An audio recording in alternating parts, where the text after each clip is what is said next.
right, welcome back everyone to the Northern Wolves podcast. Episode number 8 is going to be a jam-packed episode with solution-based fundamental information regarding mind-body connection when it comes to healing the psyche and in return, healing the body. Bridging both crucial factors when it comes to living a holistic, authentic life. I'll have to sit this one out due to some scheduling conflicts, but James is going to be interviewing a special guest who has been on this journey of somatic healing for quite some time. Devaraj is an author, body-based therapist, and the owner and operator of bioenergetics.org.uk, which is a workshop-based website for anyone looking to get into bioenergetic therapy. He's got his own unique and radical perspective on psychology and authenticity.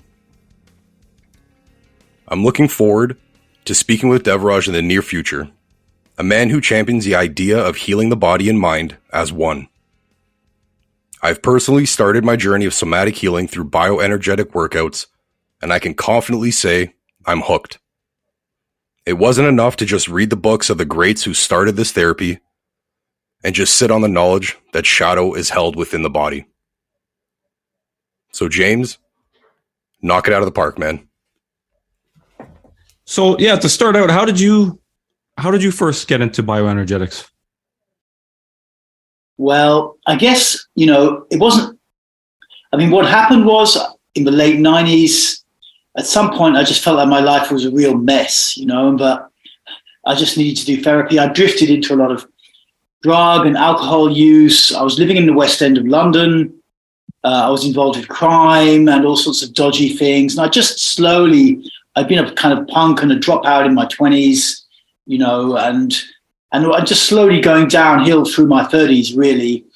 And at some point, I just thought, I really need to sort my shit out. I just need to get better. I need to do therapy. I didn't know anything about therapy, so I started just trying to find therapists and go to stuff. And at some point, I came across the Osho people, who were still quite a lot of stuff going on in the UK at that time. Osho was like this Indian mystic who died like a decade before. But a lot of therapists were into his stuff, and quite radical therapists. And I got in with that crowd, and really I started to do therapist training with them, just not so much to become a therapist, but just to clear my own stuff out. And I ended up doing like 5 years with an Osho school in Holland. And bioenergetics was a component of that. It was like, used to go and do these weekend workshops and then 1 month intensives in the summer. You'd never sleep at all. And you'd have to do, it's just lots of different therapies. But bio was one component of that. And then, although I never really trained in bio, to be honest, I trained more in group therapy and heavy emotional expression stuff, screaming and shouting and encounter and this kind of thing.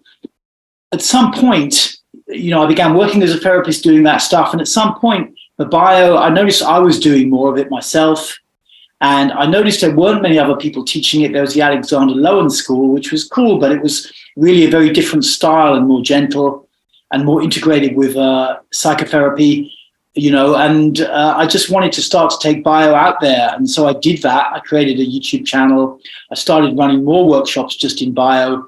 And, there wasn't that much other source material around. A big YouTube influencer by the name of Elliot Hulse, very popular with young guys. Yeah. A decade ago. He got into it for a while, big time. And so he kind of, amplified the name, signal boosted the name massively. And, things just rocked along for me, really. It's been very organic for me, coming up in this field and just working on myself, being already trained in group therapy and very intense therapeutic stuff, more intense than bio, and bio's been like a good medium line for me that I can feel confident with. And I've learned more and developed my own style, really. Mm-hmm. It is almost a self-therapy. That's what it is. It's bringing awareness back into the body. Essentially, it's no secret what it is, right? That's how I teach it. But if you were to look up bioenergetics on Google, and research Alexander Lowen, it's a little bit different. But my take on it is I try to bring a more meditative component in, even though it is pretty intense and people don't associate that with meditation. I try to make it really just about feeling the body, and expanding the sense of a body. Mm-hmm. So that's more my kind of interpretation, just to be accurate, because other bioenergetic people may be using a lot more psychotherapy, maybe using different style of exercises, have a more mental component to it, whatever. My take is that trauma, repressed energy, repressed feelings, it's all in the sense of a body, but it's in part, it's in there, but we're not accessing it yet. But if you expand the sense of a body, then bit by bit, all that stuff gets integrated and you just become more functional and you feel better. Yeah, it is quite intense. That's what I've noticed, especially over the past week, is that it's enjoyable at the end, but going through it is actually very intense. And there's all sorts of resistance blockages but that's part of the work, is bringing awareness into that resistance. It all starts in the head, and then you can slowly, there's a point though where the resistance snaps, and then that's where you can really start to see and feel and experience these energies that have been kind of locked over in a sense by the mind, like this sort of false construct that we've created. It's been very good. Yeah, I think that's very accurate. It's like, it's one of those things where you just have to, people who stick at it, I mean, probably they had a good experience early on and, experienced a release, felt better, felt freer, whatever. And then, there'll be whole phases where not much seems to be happening, or you're just in a lot of resistance, and your mind is like some big city lawyer endlessly constructing a really good case as to why you should just give up and not do it anymore, or maybe just do it tomorrow, which never comes, blah, blah. But, if you go through that and stick with it, then at some point you feel so good, and you have more energy, and it's like it's worth the kind of drama. But I mean, what's notable with this therapy, and what I've really learned from it, is because I came up from a school that was very full on, intense, emotional, and anything that you couldn't really do or feel, you were kind of not really blamed for, but they really put you on the hot seat. And what I've come to understand is we have way less control than we typically believe we do.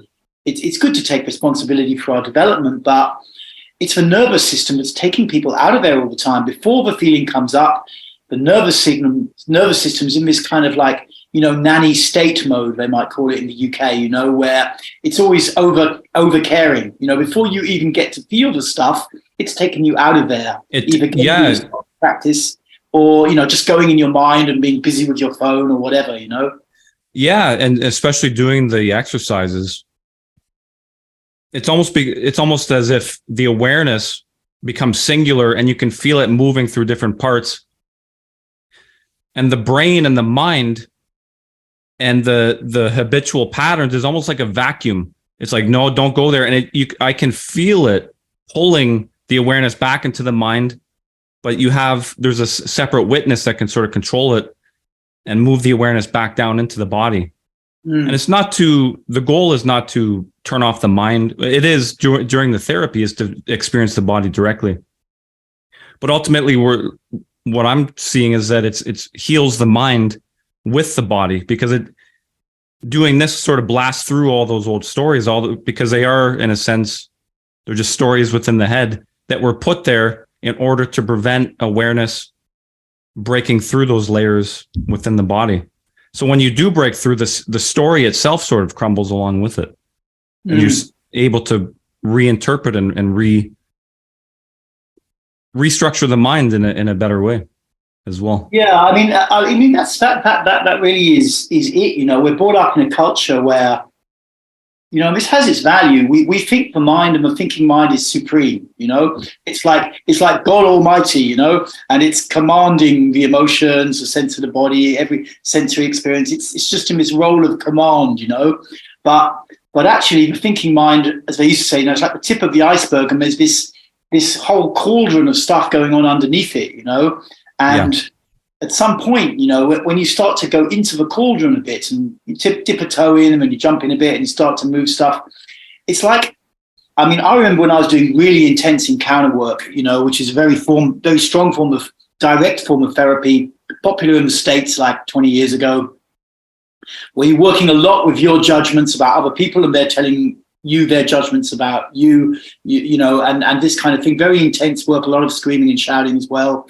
And I'd noticed afterwards my mind had pretty much gone, you know, for like about 3 or 4 hours after the sessions. You know, I was just focused on, okay, I've got some house job to do. I'll just do my little job and troll along and do it. And about 3 or 4 hours later, my mind would kind of boot back up again, and I would be different. So it's like, yeah. It's like, you know, instead of the mind having to control and negotiate and to kind of, you know, have a voice in all the changes that go on in our personality, like some kind of overbearing executive, you know, that always wants control. It's more like you start to integrate, you start to go into the unconscious, and the mind kind of, it just changes, you know, it just starts to just change in a good way, basically. Mm-hmm. Carl Jung had a quote. He said, where the mind and body unite, that's where wisdom resides. So if the mind is always, like you said, it's like this cauldron or volcano, there's all these impressions always coming up that since childhood, we've just said, nope, deal with it later. It almost is this false self is kind of psychological procrastination. It just, we'll deal with it later. And we become so far removed from the initial traumas and things that we repressed that we forgot all about them. And then it's just layers and layers of falsity constructed all around it. So when you break through directly experiencing those initial repressions and traumas, the mind doesn't know what to do with it. And it just sort of, like you said, it just restructures itself. It reframes it. What was originally it was trying to control and viewed as a threat. Now it's just, okay. And it rebuilds itself in a positive way. Yeah. It's quite amazing. Yeah, absolutely. And you're kind of pointing towards how why the body is so significant in psychology, you know, and self-development, because as you say, you know, if you, I mean, some people aren't even like, I'll deal with it later. They're just in flat denial, you know, I'm fine and there's nothing going on, you know. Yeah. So there's different coping strategies that we all have, but when they're habitually utilized all the time, and the person may not even be aware, that's the thing. The nervous system is just, no, I'm pushing this down. So they're not even aware there's so much stuff going on. Mm-hmm. What happens, because it's constantly being pushed down, it becomes structured in the body, becomes structured in the fascia of the body, which is this kind of interconnected tissue that runs all around the body, and it becomes structured in the muscles, you know. And so the body, it becomes like our kind of a kind of glyph of our unconscious mind in a way. Yeah, I wanted to get into that with you. What got me into this is Michael Tsarian's work. And he was speaking about Reich, how Reich viewed the body as the shadow. And when I heard that, something just went off like a light bulb. So I started reading Reich, and then the character structure, started reading that. That's how I found your work, because you had the book on character structure. Mm-hmm. So I bought your book and kind of, didn't read all of it, just kind of read more about what I felt was my own character structures. And it's amazing. It's just amazing how the body will structure itself. Do you want to get into character structure a little bit? How you? Sure. I mean, whatever, you know. I mean, something I see about character structure is that it's kind of culture dependent. So yeah. You know, it's for a long time I kind of trotted out the party line, which is usually the term armoring was very popular around the Reichian times and Alexander Lowen, you know, and the idea of the armored personality, but. You know, I trotted out the party line for a long time, but then as I was writing, I started looking more at it and said, you know, how many really armored people do I actually see these days? You know, because maybe if I imagine, I'm not quite that old, but like 50s America, you know, Americana, you know, where like people are in this rigid mode, you know, they are rigid. They're all aspiring to be this kind of Ronald Reagan, John Wayne hero, and they are rigid, the men, and they're rigidifying themselves. You know, and they do have this armored appearance. But I think 2020, you know, you don't see so much armoring. What's more characteristic is people who've kind of dropped, the awareness has almost dropped out of their body. It's actually a more extreme condition. It's more like a schizoid or oral. Yeah, yeah, and I mean that's it. You know, the number of rigids still there, but it manifests a little bit differently. It's kind of complex, you know. So some of the ways that people who are into character structure would have learned how to deal with it, how to proceed with it, like back in the 50s and 60s, probably not so quite so valid in my opinion. You know, they might go into a spiel or something, and you can feel that, hey, it's not really like that anymore. Quite, I think the character types themselves are still valid, but the way they're tied to the body is a bit more complex. It's not. I don't know. I don't have a complete grasp of it myself. But I think it's good not to completely just go down the kind of party line, the Reichian line, or whichever character structure kind of person from a little bit later down the line. It's you have to really look at the modern world, modern people, work with the people, and see what the issues are and track it back. And I think those 5 categories are still super valid, you know, but the way they manifest is a little bit different, you know. Yeah. And it's so good to. What I tried to do in the book was to put things in today's terminology more. Because character structure, like a lot of psychology, you know, it was very, very academic pursuit, you know, back in days. And if you're just a regular guy who wants or regular woman who wants their lives to be better, you pick up character analysis from like 1930s or something, you know, you're not going to make head or tail of that thing. You know, I've never read that book. I've read one chapter of it, but that's it, you know. It's a tough read. I've read a couple hundred pages. It's tough. It's worthwhile. Hey? Yeah, what's that? Because I think Reich wrote in German originally, I imagine. Yeah. What I think is still valid is how the self forms through these structures. So you have the schizoid, and that's kind of that.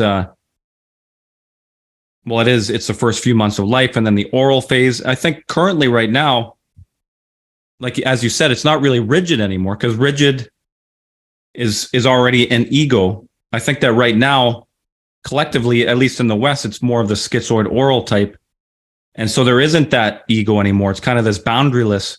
And that kind of gives rise to fascism and gives rise to collectivism, the way that we see it now, and things like that. And I think that's... It certainly has an effect. It certainly has an effect. I mean, what just to clarify what I said just now, I mean, I don't really like if you were to look at, say, pictures from the 70s or 80s of the classic schizoid, the classic oral, you know, you would think, no, I'm not one of them, unless you really did match that, you know, the oral head jutting really forwards, with a little pot belly, very skinny, you know. Mm-hmm. I mean, that probably accounts for like 5% of oral characters, I would say, strongly oral people, you know.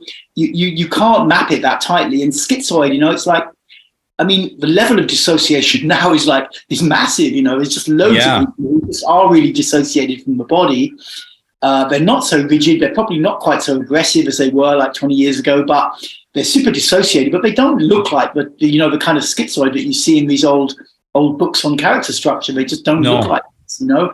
So it's like you've got to understand really quite the actual structure itself, on a, you know, how the person is behaviorally in their psychology, you know, and then it's more useful. I find the pictures of the characters to really not be so useful. Several people complained when I wrote that book that the pictures didn't look like the old pictures used to look. And I said, well, you know, I am trying to kind of change it, because I don't think the old pictures are so accurate, you know. Mm-hmm. The other big type is the endurer, and they are more found in communist and former communist countries, but they were a big thing in Europe and America. Less so in America; it's more aggressive. But you know, that's another big. Those three kind of pre-egoic structures are so huge. You know, they really dominate 70-80% of a person's psychology. Their whole personality is in there. You know, mm-hmm. and what's also characteristic is, like, nowadays we're complaining bitterly about aggressive people, or what Reich would have called psychopath, you know, and the rigid types, the old kind of boss, alpha male, alpha female type. We complain about all those people, but they're the ones who, you know, whilst those are pathologies, they're the ones that are more advanced down the line, unfortunately. Yeah. We've kind of inverted things, you know. The modern day culture is like super promoting dissociation, oral tendencies, and endurer characteristics, you know. It's like it's kind of inverted things. And whilst the kind of old James Bond rigid or this kind of super aggressive, Grant Cardone kind of guy, might not be perfect, that they could move some of those people out of that. It's like we've kind of gone a bit in a funny direction with it all in the last few years. Yeah, and what you said in your book, you said that the rigid or the psychopath type is only bad if it's a closed heart. So I think that the aggressive / psychopath is kind of the ideal with an open heart, because that means that you've passed those first 3 stages, you've gone on to the 4th, and then finally the 5th. So now it's bioenergy moving throughout the bodily system, and you're expressing yourself, like you're expressing yourself authentically in the world. And I find that interesting. Like you said, Grant Cardone is a perfect example. Like he's energetic, he's active, he is inspiring people. It's money based, but everybody's focused on what they need to focus on. It's like that's the thing, I mean, it's like this aggressive character. I really don't like this term psychopath, because one, there's a crossover with them, the diagnostic manual for psychiatry, and it's one of those crossovers which is kind of like slightly accurate but also slightly not. So it doesn't cross over. It's not like they're not totally distinct categories from Reich and from DSM, but and it's just too pejorative. Who wants to do a test where you come out as a psychopath? Nobody. You think you're like having a something, but like, that structure usually doesn't form to like 7 or 8, and the person classically, if they can remember it, has an experience of really trusting someone, maybe a parent or a teacher, and then coming to find out that they've been manipulated in some way. And what they resolve internally is like, right, no one is ever going to hurt me like that again. I'm going to be super, self-focused, self-motivated. I'm not going to rely on other people. And they move out into the world, and they can become very, very powerful people because they have a good level of ego development. They're not really jammed into oral. They're not jammed into endura. Endura is the kind of opposite character type. And so they can charge into the world and really create and achieve a lot. But of course, that they also need the heart side that has to come in at some point, or they're the guys who are just going to be like locked into some battle and can't step back before they push the nuclear button, or they're just, fighting all the other CEOs to the point where they don't care if the whole of South America gets razed to the ground and deforested. It's just, they're just in this game, for control and power or something, so it's like they need that heart as well. But I mean, you're right, it's in terms of traditional Western culture, the aggressive type with an open heart is a very powerful character. Inspiring. No, they're the leaders. They can turn into, again, they could turn into a Hitler or a Joan of Arc. It depends on what the mission is, what their personal mission is, right? I think that's kind of Hitler's probably a bit, I don't know, he's probably a bit different, Yeah, maybe that's a bad example, but. Well, the thing is, people just get in this kind of, because these characters are so fascinating to people, then there's all this material out there, but it's like, anyway. Yeah. I just had a couple other. Yeah, no, it's just very fascinating to see it in my own body, my own character types, because we pick up all of them. We're not just, some people are more predominantly a certain type more than another. Yes. But we all develop through those stages. So we all have traces of each one. Yes.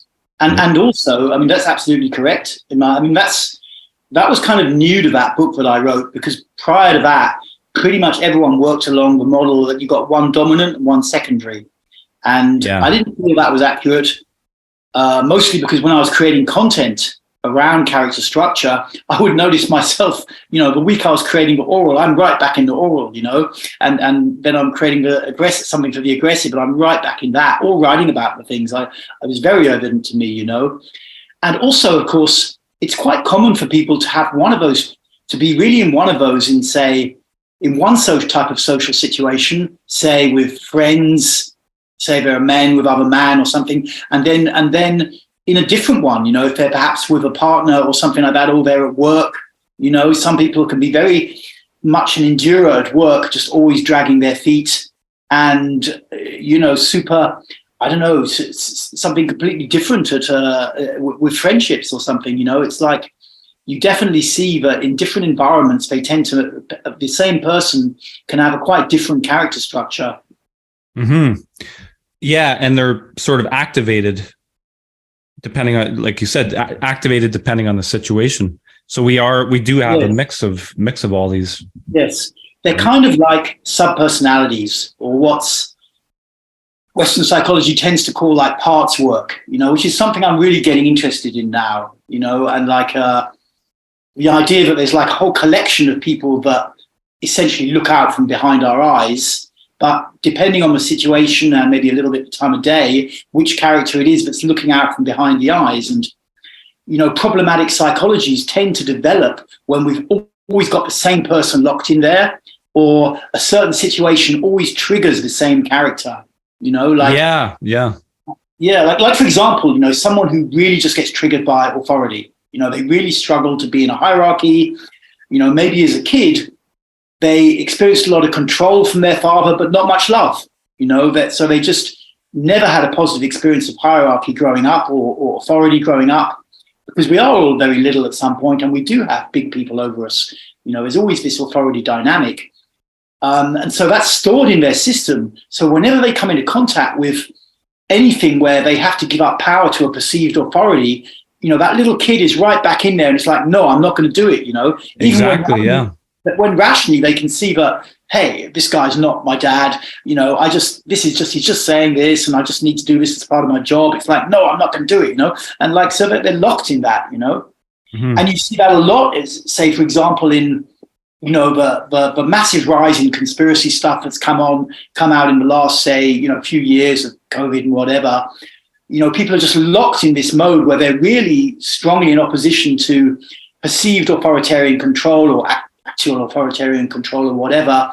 And they're not aware that they may be just locked in a kind of child that didn't really get its needs met when they were very little, you know. And that's not necessarily the only reason in there, but it's like, it's twofold. Like there is that outer authoritarian structure. I mean, they were mandating vaccines and all this bullshit and everything. But like you said, a lot of the time, it's these unconscious triggers that we have that we don't know. Like you're talking about, you're in a situation, then all of a sudden something activates a 2-year-old part of yourself, something that was locked in at 2 or 3 years old. We don't know when. And what I've noticed with bioenergetics is you're putting yourself in those positions to re-experience that, to re-experience why. So you're breaking down the structure of the way that your mind and body operate. It's very brilliant. It is kind of like a modern day yoga. Because yoga, it's very mystical. I like all the languages. I like scientific language. I like psychological language, mystical language. I like all the languages. But I think that there's a time and place for each one. And I think that doing almost a scientific bodily approach and demystifying things, that's what I love about psychology, is that you can demystify and bring it back to its base elements, but then you can go back to the occult. You can go back to mythology, and it takes on a whole new meaning, because now you've unlocked your own personal story that's contained within that mythology. And then you're like, oh, wow, like that's what it is. I was behaving like Loki here. I was behaving like, you know, this story in my life that was unconscious to me. Now that I've experienced it and gone through it, now I can relate it to the mythology. So it's great to have kind of this full picture of language, logical and mystical. And that's where I think bioenergetics comes in, is kind of demystifying and really just bringing awareness back into the earth, back into the body. It's amazing. Yeah, thank you. I mean, I do my best to demystify. I think in this whole kind of alternative therapy scene, you know, there's always this temptation to make yourself into some kind of guru, you know, who's got, and without mentioning any names, there's plenty of people out there who kind of have gone there, you know. And even when you look at something like breath work, You know, I mean, that even came from Leonard Orr, this guy who was, you know, making himself into this total guru over it, you know. And it's like, actually, you know, that isn't really very helpful. It just isn't really very helpful. It's just, you know, this kind of ego trip, and maybe you make some money from it for a while or something. But like, it's just in terms of a greater need of people, you know, you just don't need really more gurus, you know, you just need some, because breathwork, for example, can be, whilst it can't be fully scientifically understood because scientists aren't really incentivized financially to investigate these things, nevertheless, you can make quite simple models for what it's doing, which make common sense. You know, you don't need to create a whole vast mysticism behind it, you know, and so that's just one example of where there can be this tendency to go too mystical and when it's not really necessary. You know, a guy I really appreciate these days who's on YouTube a lot now is that Canadian guy, John Vervaeke, you know, and some of the guys he does work with, you know, with his awakening from the meaning crisis and really understanding like the imaginal mind and transjectivity and this kind of thing, how we need mythological images or ideas. Yeah. You know, but they've kind of, because of the hardening of our scientific objective attitude, that stuff's been kind of pushed out and it's left us in this very rigid space where, like I say, it's easy to just get locked into one mode, one character behind your eyes operating with the world. Yeah. And that's like super suboptimal for your life, you know, where you're always either kowtowing or fighting or whatever. And there's just like a whole heap of other characters you've got living inside of you who never really get a chance to, and then you know, you kind of push them aside and they just get out of the way by the needs of this little character inside, and it's just a shame, really. You know, I mean, I look at my life and I think, how many years did I really grapple with authority so much from my own, you know, very traumatized childhood, you know, and it's like, and I'm not super regretful or something, but it is the case that, you know, I did waste a lot of time doing a lot of bullshit because I was just locked into one character. One character was locked inside of me, you know? Mm-hmm. Yeah, it becomes dominant. Yeah. And the myth, and part of it is the active imagination, because you unlock these primal energies because they've been the super ego. I'm going to use Freudian terms now, that the parents, the society, they repress that, and they or we do it ourselves eventually because the super ego we take it into ourselves. Yeah. These primal energies that are within the core, call it the chakra system, the body system, whatever language you want to use, these energies are coming from our core. And when you let them break free, it's flooding into the body, and then it's flooding into the mind. And I think that that's where mythology and the active imagination really takes play. And I think it's a twofold approach, because then you can use the active imagination, link it to the mythological, link it to the mystical, the spiritual, and then it restructures your mind in a way that makes sense. You're linking it back to the universal in a sense, the universal circle of life and the mythologies, whatever works for you. And bioenergetics allows that. For me, it's allowed that influx of those primal energies to break through all the things that were pushing it down. I've only started this journey, and I know that I'm going to be doing this for a long time. I've been, you know, it's quite amazing. Yeah, I mean, I think you're really hitting a nail on the head there, and like, you know, when we've been in this mode of not using our imagination in an active way, you know, then, like I said, you know, you've also got this structuring in the body, and so I think a next step, or maybe not a next step, but like a useful supplement to, you know, is kind of imaginal. I was listening to some of Vervaeke's work and John Pageau and these kind of guys, you know, and like the body component can really move things along. You know, it can really help to move things along, because, in fact, I'm writing a book at the moment on alchemy, Kabbalah, and bioenergetics. You know, because really. Yeah, I mean, most people think, what are you talking about? You know, they're totally different fields, and no. You know, that's the thing, you know, because when you've got the body component as well, you're starting to free up more energy inside your body. You know, it's very hard to just do it from the mind. Even if you've got good powers, your imaginal muscles, so to speak, are very good. It's a lot easier if you're getting the body energy moving, you know. So it's like, Yeah. You're kind of working with the same issue, the same knot from two angles, from above and below, and so yeah. I mean, I'm working on this book at the moment, and I think there are a couple of characters in the past who worked with in both fields, but they're kind of seen as very, very separate.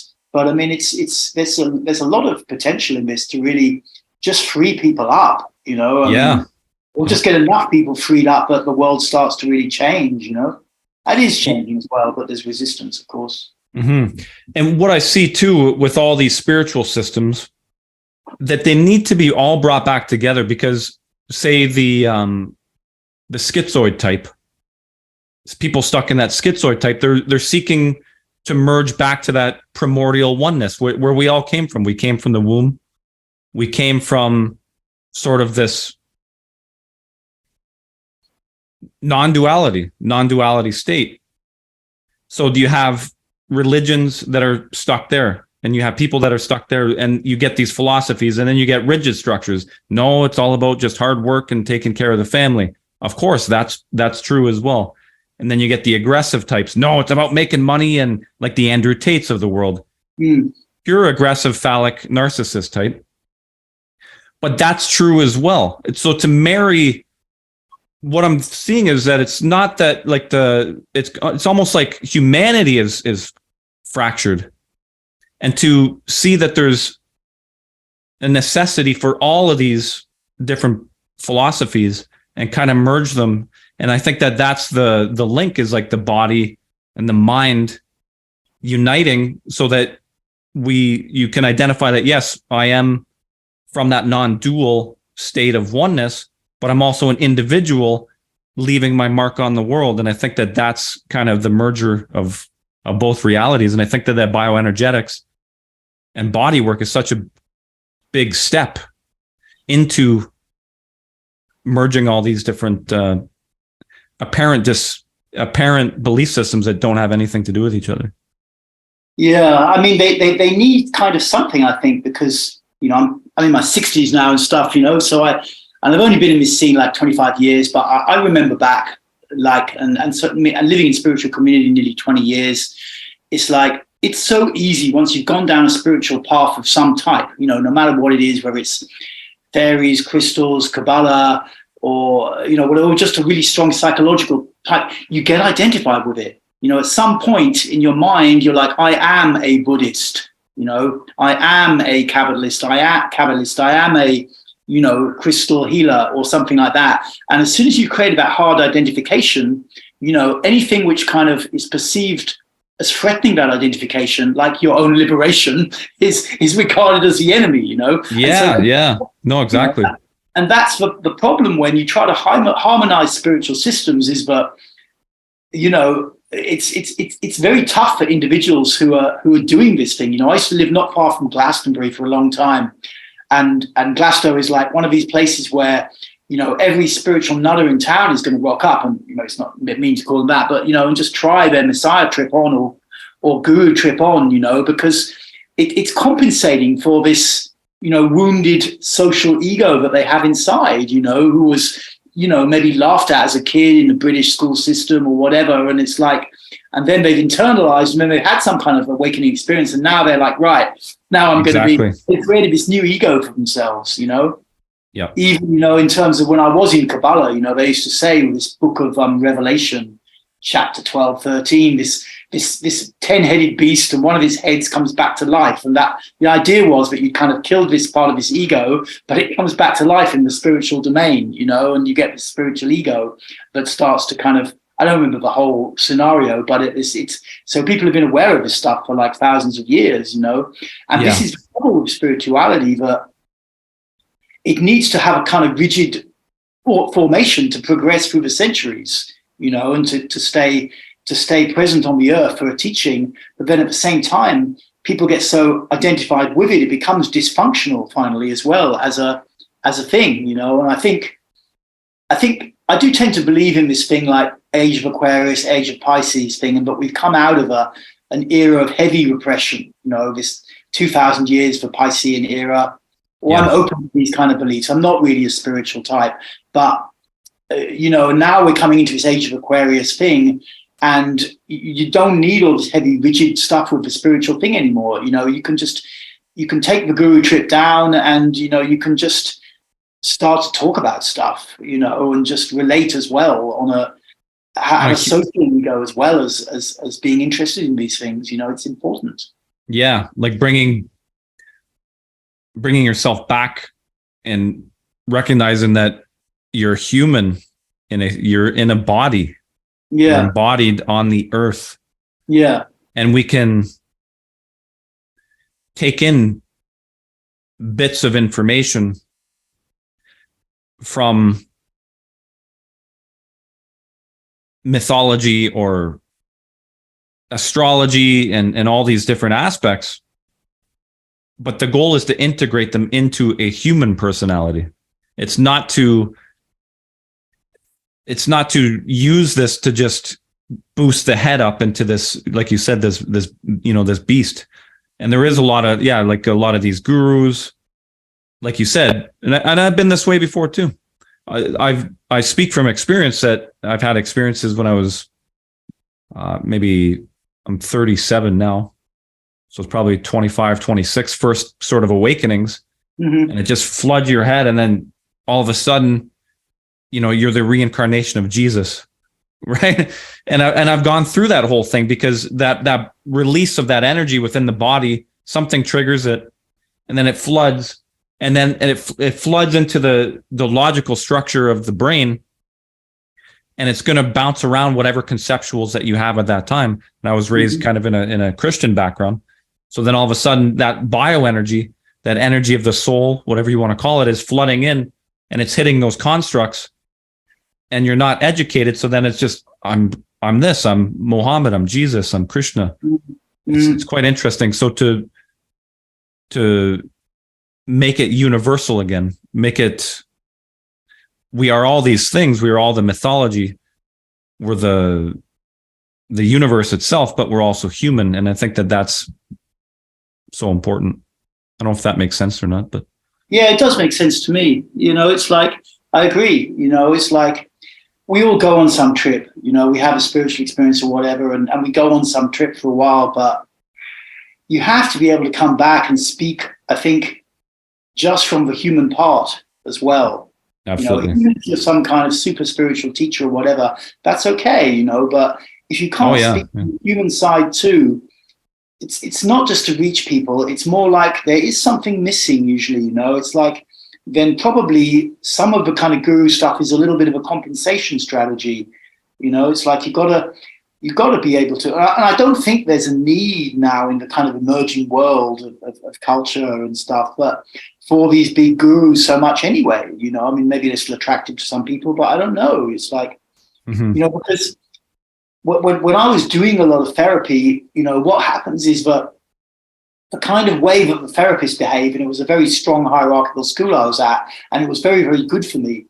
But then you come out of that and you kind of, right, now it's my turn to be at the top of the thing, now I'm Mr. Therapist, I'm God Almighty or whatever, and I see it, and I've done it, and I see it, and people act out, so you come up through these hierarchical schools, whether it's spiritual or therapeutic, and then once you've graduated, right, now it's my turn to go and go and wield the power on my participants or devotees or whatever, it's like, these structures are kind of might have been necessary in the past, but I think it's falling apart a bit now, and we just need to, with all this access and decentralization, it's like it's just somewhere finding a way to get what you need, to get your capacity to see what is relevant, up to the point where you can really tune into what you actually need, because it's like, we are always surrounded and immersed in this environment, but often there may be something we need and we just don't notice it for a long time. And then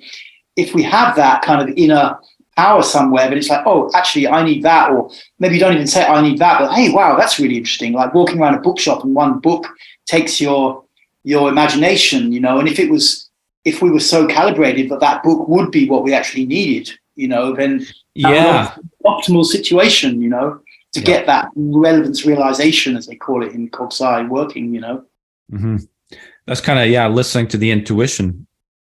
And to do that, you have to allow that right brain or the body, the sensors to kind of be in tune with that. Yeah, and it's deep because, you can have a lot of intuitions which are just totally damn useless. It's also the case. It's like it's got to somewhere be plugged into some transjective element which is actually pulling you into the future that you need. It's like, so that you actually have this capacity to walk around and be attracted like a neon sign attraction to what you actually need. It's quite common. I mean, I've had many experiences like this, especially when I started to seek therapy or spiritual schools, to very quickly get into something that really helped me, when I was really open to look. Even though there was a lot of choice in London at the time, I could find it very quickly. And that wasn't because I was intelligent or even particularly intuitive, I don't think. It's like something that there's almost, I'm reaching out and some other element from some deeper state somewhere in the universe is reaching back. And it's like that kind of that famous Michelangelo picture, they're trying to, God's almost trying to reach down to you and you're wandering around. And if you can get that relevance realization circuit functioning somehow, you can find your own personal sort of logos or trace of a logos inside, the thread. Yeah. And that's what Carl Jung would call synchronicity. You're just in tune. Things are just, I don't know if you've ever watched Twin Peaks. I have, yes, a long time ago, yes. Okay. There was a season 3 that came out. I don't know if you watched the new one. Yeah, I they were going to make a movie. I don't know if they ever made the movie or just disappeared. I remember the first two. Yeah. 20 years ago. Yeah, season 3 came out and... was it good? Oh, yeah. My favorite TV show that I've ever watched. Okay. There's so much depth to it. And there's a scene where Dale Cooper...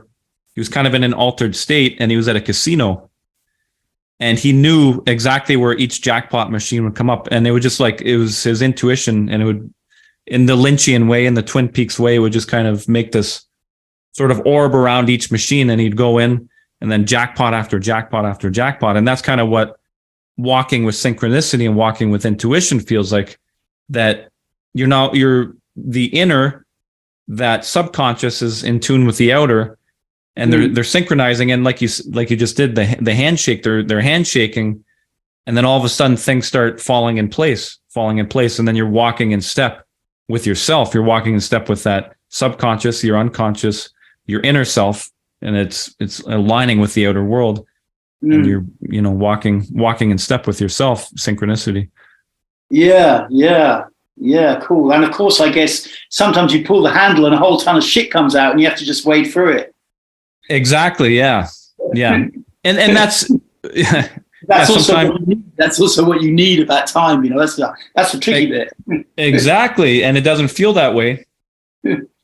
Like you pull the slot machine and a bunch of snakes come out and you say, how can I be misled? My intuition said this was it. But your intuition, the intuition is actually saying there's more that you need to go in and figure out, and that's a process of attunement, and that's a process of the out breath, the in breath.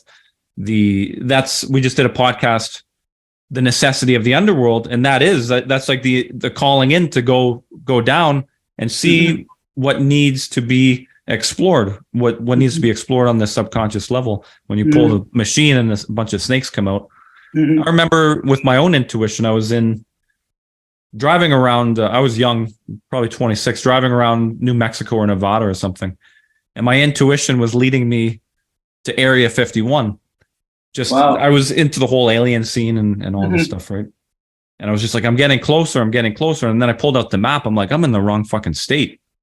And then I was just like, oh, I can't always trust. Like this intuition needs to be tuned. And I think that's where a lot of the conspiracies and delusions come in. Is that it's a function, the intuition, but it's operating through a bad filter, like the whole QAnon, the Trump things, and all this stuff.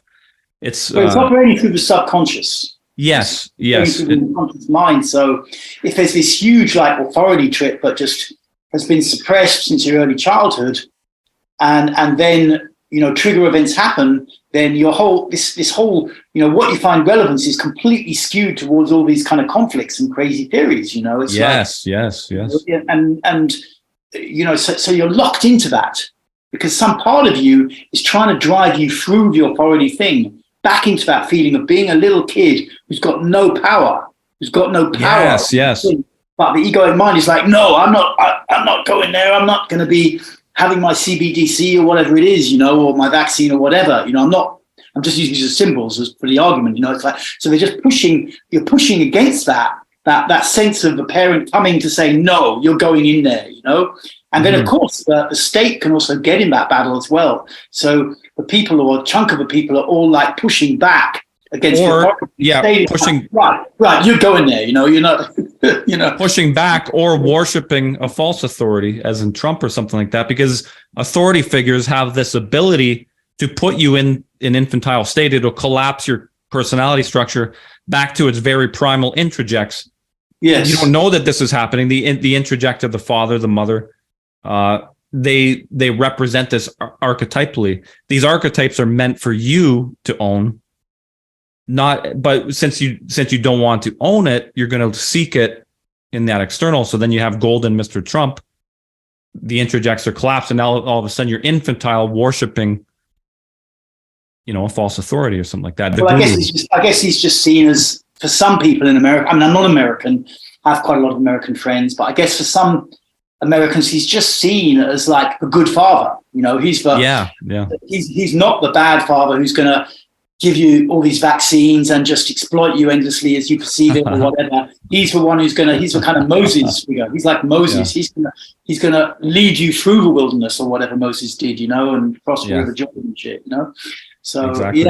Yeah. So I mean that's the thing. I mean, this archetypal world is coming back in big time, and I think social media and the internet power is bringing it back in, because it grabs our imagination, it grabs our energy, and I think the world has become more about the online world is all about attention. Hey? It's an attention economy. You're harvesting people's attention, and what they give attention to is usually has some archetypal kind of power to it, So it's like, all these archetypes are being dragged right back up into us. It's almost like we've been pushing archetype away since kind of, Martin Luther and Protestantism and the Reformation and all that stuff. We've been pushing it away, but we've come to this internet revolution and all the access to information. And now because it's all geared around the attention economy, the archetypes are coming back. They're coming back into the conscious mind, and that's a chaotic and fraught process. Yeah, because the unconscious is chaos itself. And to bring it back to your work in bioenergetics, this is the way to get in contact with your unconscious. It is the way to heal yourself, to see your archetypal structures, right? If it's just partly deceiving, but I mean, what it mostly does, I mean, you can see them through it, but mostly what it's doing is it's like say, for instance, this guy who's got a huge repressed trip with authority and he's getting constantly triggered into QAnon material or whatever. It's that charge of unexpressed energy that's held in his system, that's holding him locked in that position. Now, when the bio comes in, or breath work or whatever, it's Reichian work, it starts to move that charge out. Yes. Now, that person might not necessarily have a lot of recollections of his dad or mom or whatever, originally caused this issue, but the energy dissipates. And so this frenzied resistance, where he was in just total resistance to perceived authority overreach before, has dissipated. And he can see the situation more rationally and make a decision based more from rationality rather from having this big charge inside. Once the charge has come out, it's easier to be more flexible with your attitude. That's the main thing bio does. And then, of course, for some people, they do come to really understand the dynamic and where it came from and that kind of thing. But it's not necessarily the case that people re-experience everything they went through doing bio. No. I'm not saying re-experience, but you're more in tune with those primal energies. And for me, it's the active imagination with the help of the mythos and the mystical stuff that I've read that can be like, wait, this energy is very reminiscent of this story. Mm-hmm. It's not linking it directly, like re-experiencing, when I was 35 days old, this happened. There is actually some of that. Some of it does flash back, but they it's archetypal though. It's very, yeah. Thank But you. it, You know? yeah, it dissipates that energy. It's finally those blockages that we created, it just rips through, right? Yeah, it starts to take them out. I mean, I think it's layered. You know, I mean, I'm It still is layered, yeah. My parents left me when I was a baby. I mean, I have huge oral wounding, you know, and I'm still working on layers of it. You know, 25 years down the line, I'm still working on it. But it is layered. You know, you get a big chunk out, you become more socially functional, but it's still in there. You know, there's still part of it in there. Yeah, yeah. No, it's not a one and done thing. It is a daily practice. You don't just, yeah. That's what I've noticed too. If I take a few days, now all of a sudden I can feel that buildup of charge, and then it's kind of ready to go in. Yeah, that's also the thing, you know, when you start doing this process work, you know, it's like your unconscious is like, okay, let's get rid of some of this stuff. And then, so it's kind of pushing up, you know, and you're releasing. And then if you stop, you know, you have like a conference you have to go to or whatever, you know, something where you can't do the work anymore, you start finding yourself getting quite charged in the days when you haven't done it, you know, that's quite a common experience for people. Yeah. And then the brain is trying to figure it out, and then it starts creating these stories again. It's very interesting. It's very interesting. Yeah, it's a powerful journey, man. Hey, I feel like I've been on it for a long time, but like, it's good stuff. I've got to jump on another call soon. Okay. But I'm really, you know, I enjoy this conversation. I'd actually like to hear more of what you know about, because I've been getting interested in this archetypal and the imaginal and how to work with it, and I have some knowledge, but I don't feel like I have it all together in my brain, you know? So if you ever want to do another one sometime and maybe I'd love to a bit more about that stuff, you know, I'd be open to that, you know? Yeah, because I'd love to. I'm kind of bridging all these different things that I've learned. And I'm not a purist. I don't identify as a Buddhist, a Christian. I'm just whatever is useful, kind of like a chaos magician or something like that. Whatever is useful to bring to advance is kind of what I'm using. So I'm kind of making my own system as I go along, and using I'm doing the bioenergetics, the journey on your website. Yeah, no, I mean, I just noticed for myself, I've recently become just really interested in, you know, how does this imaginal component and the archetypes really work? You know, I've been reading Jeffrey Rath. He was a Jungian scholar from about 20, 30 years ago. He's a pretty interesting guy, but I haven't really fully grasped stuff yet. But I'm trying to get in there. So I mean, we can do another podcast sometime if you're up for it, you know. And absolutely, I'd love to. Yeah, I'd love to hear a bit more about it and your own knowledge from that stuff. So it's a field I'm particularly interested in at the moment. Sounds great. And yeah, we're running out of time here. So if you want to just share your website and where we can find your books, sure, and your YouTube channel. I'll put links too on the YouTube channel. Yeah, sure. Yeah, you can get some links and stuff. But bioenergetics.org.uk is my website. And then if you put Devaraj Sandberg, that's such a weird name. You know, there's no more. You're going to find my YouTube. You're going to find my Amazon, my you know, the books I've written on Amazon pretty easy and stuff like that, I think. Yeah. Awesome. Cool. All right, Devaraj. Thanks for inviting me, James. Let's do this again soon. Let's do it again soon. Thank you. Cool. Cheers. Cheers.